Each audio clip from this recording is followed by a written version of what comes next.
अनचाही कील को निकालना मुश्किल हो सकता है। इस तरीके का इस्तेमाल करें।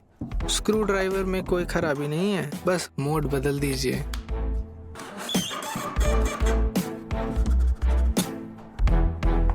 आपकी मेज पर खरोंच आ गई है, क्रेयॉन और सोल्डरिंग आयरन से ठीक हो जाएगा। उभरे हिस्से को चाकू से काट लें। इतने बदसूरत जोड़ आपके घर में तो नहीं होने चाहिए। इस बीम का टुकड़ा लीजिए और एक नया अवतार। एक कारीगर के हाथ में हमेशा क्या होना चाहिए? सही कहा, पेंसिल, जिसकी मदद से अपनी सारी खोज और सारी सोच एक कागज पर उतार सकें। थोड़ा मैक्रो और कील देखते हैं।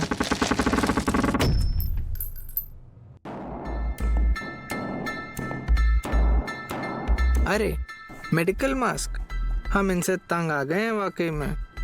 पर सिर्फ चेहरे के लिए ही नहीं, और भी तरीके से इनका इस्तेमाल किया जा सकता है, जैसे कि रस्सी की तरीके से या फिर पानी के फिल्टर की तरीके से। इसके बाद बिना किसी पछतावे के फेंक दीजिए। लाइटर का एक और उपयोग है। इस हिस्से को ध्यान से निकाल लीजिए और ड्रिल कर लीजिए।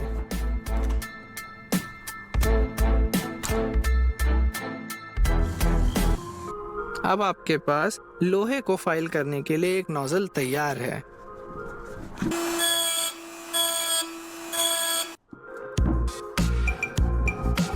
अब पाइप्स पर आते हैं।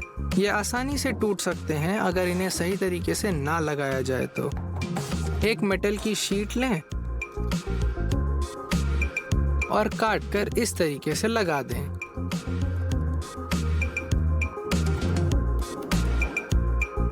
अब कोई गलती नहीं होगी छेद करने में।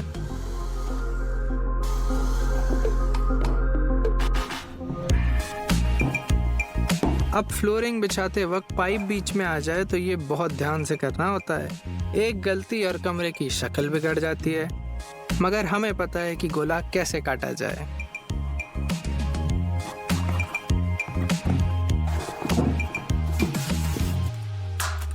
कंस्ट्रक्शन स्टेपलर एक जोरदार आविष्कार है। वैसे आप इसके और इस्तेमाल कर सकते हैं, थोड़ी फेर बदल करके। घबराइए नहीं, भरोसा रखिए।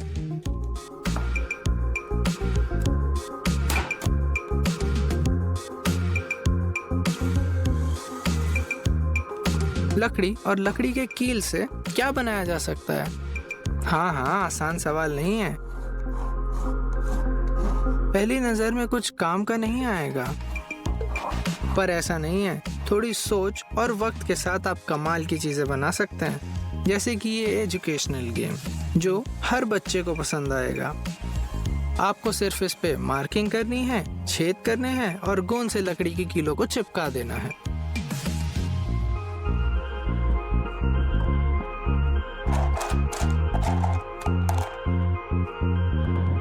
वो कहते हैं ना, सब्र का फल मीठा होता है। सारे लकड़ी के किनारों को और तीखे कोनों को हटा लें ताकि किसी को चोट ना लगे। तैयार हो गया। अब बस इसमें रबर बैंड्स लगा दीजिए।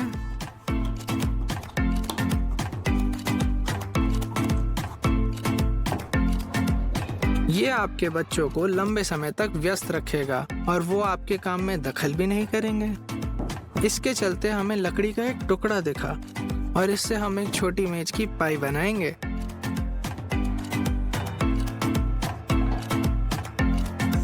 सावधान, हड़बड़ी में चोट आ सकती है। देखिए, इसे आप शो पीस की तरीके से भी इस्तेमाल कर सकते हैं।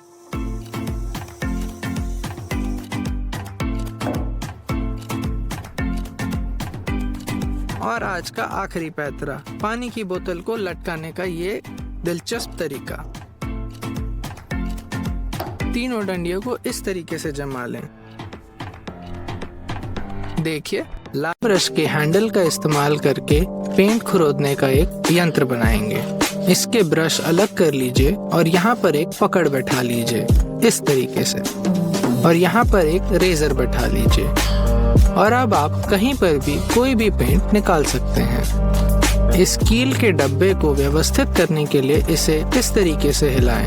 ऐसा करने पर ये खुद ही व्यवस्थित हो जाएंगे।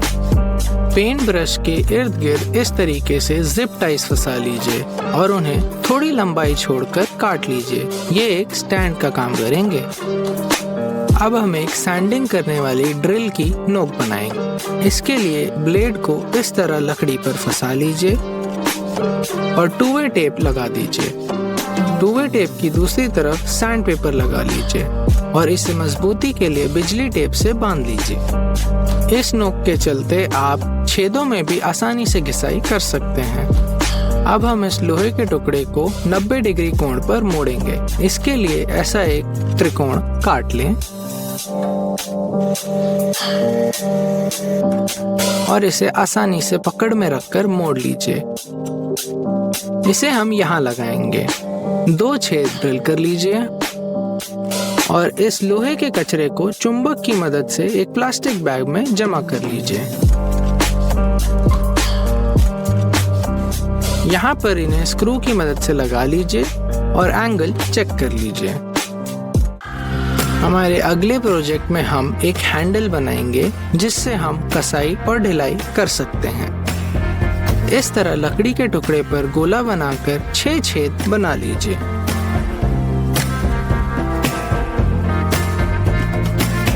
अपने ड्रिल की फैन की मदद से हम सारी धूल धक्कड़ दूर भगा सकते हैं। अब इस शुरुआती गोले को काट लीजिए और इस पे नट, बोल्ट और वॉशर लगाकर घिस लीजिए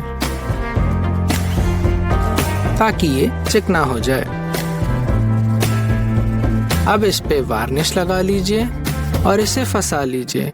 अब आप कसाई और ढिलाई आसानी से कर सकते हैं। यहाँ हमारे पास एक प्लाईवुड का टुकड़ा है। इसके हम 3 हिस्से करेंगे, 2 त्रिकोण और 1 चौकोन। दोनों त्रिकोण को स्क्रू की मदद से हम चौकोन पर इस तरह खड़ा कर लेंगे। इसका इस्तेमाल हम लकड़ी के बड़े पट्टों को पकड़ने में कर सकते हैं। क्या आप हर बार एक ही एंगल काटना चाहते हैं? इसके लिए हमारे पास एक पैतरा है। बोल्ट, वॉशर और नट की मदद से इस तरह फंसा लीजिए और मन चाहे एंगल पर इसे कस लीजिए। इसके चलते आप हर बार एक ही एंगल बनाएंगे। अब हम अपनी स्केल पर थोड़ी फेरबदल करेंगे ताकि हम 60 डिग्री कोण, 45 डिग्री कोण और 90 डिग्री कोण आसानी से काट सकें। इसके लिए आरी से ऐसा 60 डिग्री पर काट लीजिए और बाकी बचे हिस्से को घिस लीजिए। घिस के चिकना हो जाने पर आप 90 डिग्री, 60 डिग्री और 45 डिग्री पर लकीरें बना सकते हैं, वो भी बिल्कुल आसानी से। अब हम 2 लकड़ी के हिस्सों को आपस में जोड़ेंगे मार्किंग गेज की मदद से। ये थोड़ा मॉरिस और टेनन जॉइंट की तरह लगने वाला है। इस तरह अच्छे से नाप लेकर अपने निशान बना लीजिए।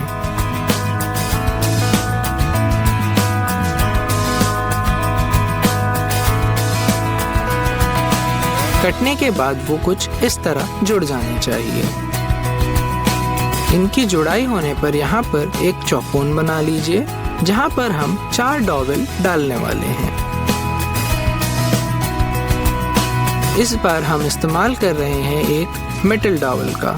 इसे आरी से काट लीजिए और ऊपर से घिस लीजिए और वार्निश लगा